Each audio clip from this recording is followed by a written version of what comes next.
हिंदुस्तान पर चीन का हमला हुआ तो सारा हिंदुस्तान कविता करने लगा था। आपको भी पता होगा, सारा हिंदुस्तान कहने लगा था कि हम सोए हुए शेर हैं, हमें छेड़ो मत।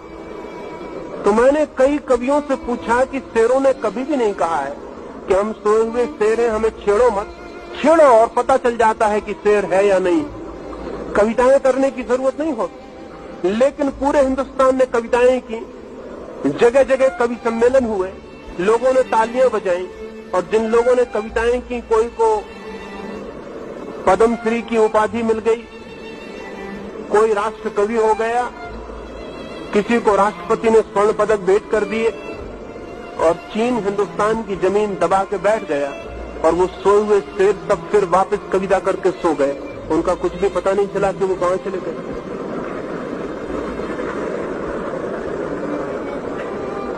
लाखों मील की जमीन ने चीन ने कब्जा कर लिया तो हिंदुस्तान के नेताओं ने बाद में कहना शुरू किया कि वो जमीन बेकार थी, वो जमीन किसी काम की ही न थी, उसमें घास भी पैदा नहीं होता था। अगर वो जमीन बेकार थी तो फिर जवानों को लड़ाना बेकार, पहले ही जमीन छोड़ देनी थी। और अगर जमीन पर घास भी नहीं उगती थी तो उसके लिए लड़ने की कोई जरूरत नहीं थी। तो मैं उन नेताओं से कहता हूं कि अभी भी देश में जितनी जमीन और बेकार हो,